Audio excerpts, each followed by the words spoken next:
Budget आ गया, या यूं कहें फाइनली बजट आ गया। 130 करोड़ भारतीयों का बजट आ गया।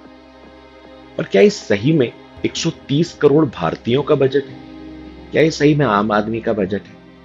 इस देश जहां पे 26% आबादी, 26% पॉपुलेशन, दे आर इलिटरेट, और बाकी की जो 74% आबादी है, 74% आबादी है, दे लिटरेट। एक अगर फैक्ट हम लोग समझे, लिटरेसी का मीनिंग होता क्या है? एक आदमी, a person, the one who can read or write his or her own language, any of the language mentioned in Indian Constitution, मतलब जो अपना नाम लिख, बोल या पढ़ सके किसी भी भाषा में। इस देश के कॉन्स्टिट्यूशन में 22 भाषाएं, उनमें से किसी भी भाषा में जो अपना नाम लिख, बोल या पढ़ सकता हो, हम उसको लिटरेट, हम उसको साक्षर बोलते हैं। ऐसे लोग से लेके इस देश में पीएचडी होल्डर्स, डीलिट होल्डर्स और बड़ी बड़ी डिग्रियां होल्डर्स वाले सब मिला के इस देश में 74% आबादी।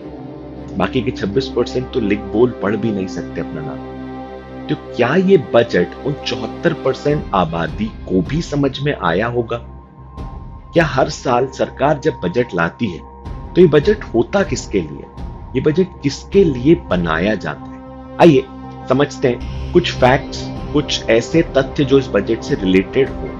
हम बात नहीं करेंगे कि सरकार ने कितने लाख करोड़ का पैकेज किस सेक्टर में दिया, हम कुछ और तथ्यों पे बात करें। पहला तथ्य, पहला फैक्ट मैंने तुम लोग के सामने भी रखा कि 26% आबादी देश की वो लिख नहीं सकती, वो पढ़ नहीं सकती, जो इस देश की अर्थव्यवस्था को इंपैक्ट जरूर करती। बाकी ऐसे लोग हैं इस देश में जो हिंदी समझते हैं, बहुत से ऐसे लोग हैं इस देश में जो किसी ना किसी रीजनल लैंग्वेज को समझते हैं, कुछ ऐसे लोग हैं जो हिंदी और इंग्लिश दोनों समझते हैं, पर उनकी इंग्लिश पे बहुत ज्यादा कमांड नहीं है, वो बहुत अच्छी इंग्लिश नहीं समझते।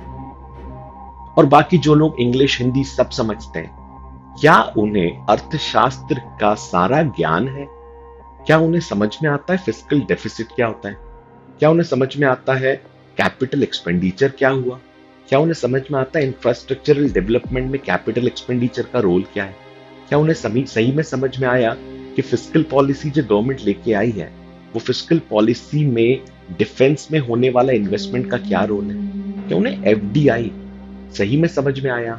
क्या उन्हें समझ में आया आईपीओ के बाद क्या चेंजेस आए?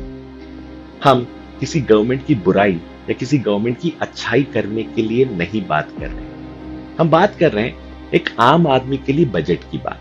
तो फैक्ट्स कुछ ऐसे हैं कि इस देश में 93% पॉपुलेशन ऐसी है जो इनफॉर्मल सेक्टर में काम करती है, और 7% आबादी ऐसी है जो फॉर्मल सेक्टर में बात करती है। हम बात कर रहे हैं गवर्नमेंट के डेटा की, गवर्नमेंट का ऑफिशियल डेटा, जिसको बोला जाता है कि ये डेटा काफी हद तक बहुत बहुत स्ट्रॉन्ग डेटा नहीं होता, दिस इज द वेग डेटा। फिर भी अगर हम इस डेटा पे बात करें तो 93% पॉपुलेशन वो है जो पानी पूरी का ठेला लगाती है, जो शायद सब्जियां बेचने निकलती है, जो शायद डेली हाट में जाके काम करती है, मजदूर जो डेली अपना पैसा अर्न करते हैं, एक आम आदमी जो बसों में ट्रेवल करता है, एक आम आदमी जो स्कूटर में पेट्रोल डलाता है 100 रुपए का और जाता है, एक आम आदमी जिसकी मंथली इनकम 20-30 हजार रुपए है, एक आदमी जिसको अपना कर्जा चुकाना है, एक आदमी जो ये देखता है कि पेट्रोल का प्राइस कितना कम और कितना ज्यादा हुआ, एक आदमी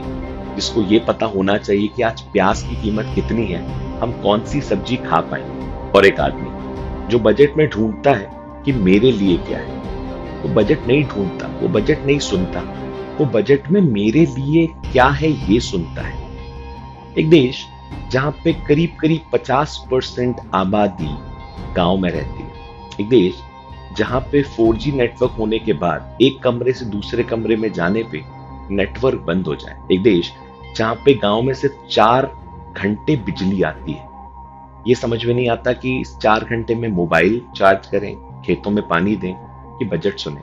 वो 4 घंटे में घर का इन्वर्टर, घर का बैटरी चार्ज करनी होती, इसी 4 घंटे में घर के बहुत से काम होते हैं, इसी 4 घंटे में खेतों में पानी भी देना होता है। तो क्या ये बजट उनके लिए बजट नहीं है?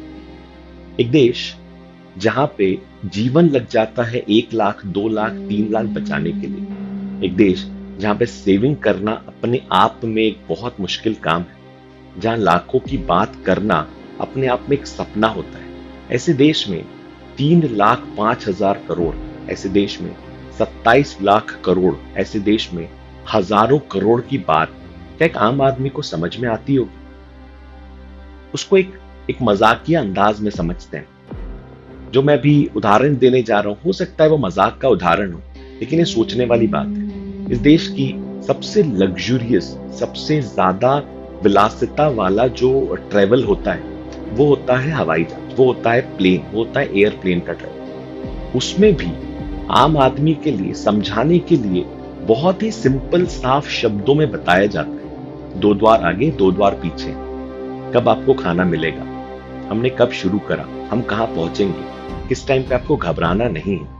आम आदमी के लिए बहुत सी सुविधाएं बहुत ही साफ और आसान शब्दों में समझाई जाती है, बल्कि उसमें उसमें सफर करने वाले अधिकतर लोग ऐसे होते हैं जो उसमें सफर करते आए, पर कुछ लोग जो उसमें सफर पहली बार कर रहे हो उसके लिए एयर होस्टेस को पूरी तरीके से ट्रेन किया जाता है। तो क्या सरकार का ये दायित्व नहीं है? जो भी सरकार है वो ये दायित्व उनका नहीं बनता कि बजट आने के पहले या बजट आने के बाद या बजट के समय हम आम आदमी को ये समझा पाए कि इस बजट में क्या है, ये बजट क्या है, इस बजट में आपके लिए क्या है। रिपोर्ट की अगर हम माने तो देश की सिर्फ 1% पॉपुलेशन ऐसी है जो इस बजट को समझ के एनालिसिस कर पाती है, उसके ऊपर ज्ञान रख पाती है। सो जो बचा हुआ 99% आबादी है, उनका क्या? उनका भी तो बजट है, उनको भी तो इस बात को समझना पड़ेगा। और 99% आबादी का ही ये बजट है, उनके लिए ही बजट है। तो एक रिस्पॉन्सिबिलिटी सरकार को हम ये देते हैं कि बजट अच्छा है या बुरा, इसके लिए हम चर्चा, इसके लिए हम विमर्श कभी बाद में करेंगे या बाद में कर पाएंगे। पहले हम ये तो समझ पाए कि ये बजट होता कैसा है। बिल्कुल, बजट में आम आदमी के लिए बहुत सारे कानून बने होंगे, आम आदमी के विरोध में भी बहुत सारी चीजें हुई होंगी, पर पहले आम आदमी को समझने देते हैं कि इस बजट में है क्या। तो क्यों ना सरकार से रिक्वेस्ट करी जाए, सरकार से दरखास्त की जाए कि बजट आने के पहले और बाद में या बजट आने के समय कुछ ऐसी बातें बताई जाए, कुछ ऐसी शिक्षा दी जाए, कुछ इस भाषा में, इस लहजे में बजट बताया जाए कि सरकार को समझ में आए। ये तो बात हुई सरकार की। कहते हैं जब भी कोई अच्छा काम शुरू करो उसको घर से शुरू करना चाहिए। तो क्यों ना ये रिस्पॉन्सिबिलिटी हम भी उठाएं। शिक्षा को प्राप्त करने का और शिक्षा को अच्छे से प्राप्त करने का सबसे अच्छा एक तरीका होता है, you want to go for education, the best way is to ask question, the best way is to ask doubts. तुम में से बहुत से लोग ये बात समझ पाते हैं कि बजट क्या होता है, कुछ हद तक समझ पाते हैं। तो क्यों ना एक रिस्पॉन्सिबिलिटी उठाई जाए। अपने आसपास ऐसे जितने भी लोग हैं, तुम्हारे पेरेंट्स, तुम्हारे रिलेटिव्स और भी बहुत से लोग जिनको ये बात समझ में नहीं आती कि बजट क्या है, उनके लिए जितना भी नॉलेज तुम्हारे पास है उसे दो।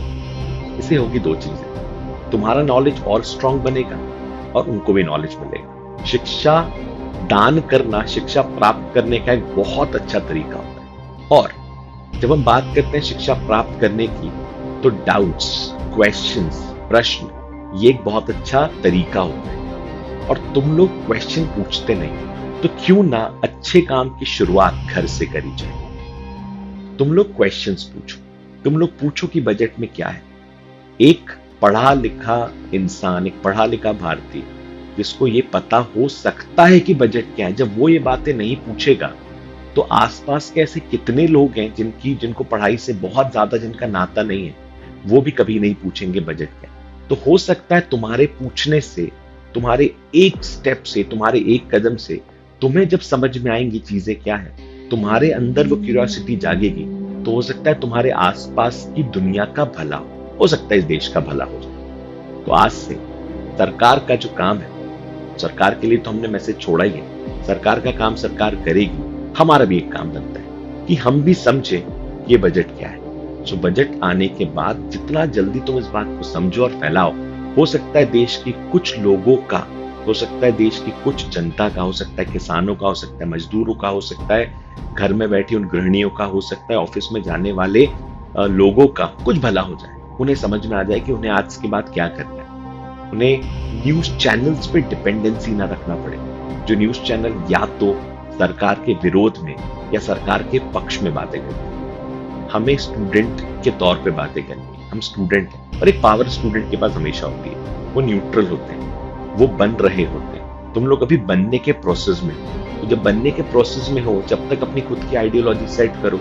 एक न्यूट्रल बन के सेट हो जाओ। सो न्यूट्रल रहोगे, नॉर्मल रहोगे, तो वो बन पाओगे जो बनना चाहते हो, और अभी से आइडियोलॉजी सेट कर लोगे तो वो बनोगे जो लोग तुम्हें बनाना चाहते हैं। सो तुम्हें एक रिस्पॉन्सिबिलिटी देके जा रहा हूं, तो रिस्पॉन्सिबिलिटी इज लोगों को समझाओ और खुद समझो, क्वेश्चंस पूछो जितने ज्यादा पूछ सकते हो। So I'm Lokesh Mulle, one of the founders of Commerce Edge. Thank you for listening me so carefully. Thank you.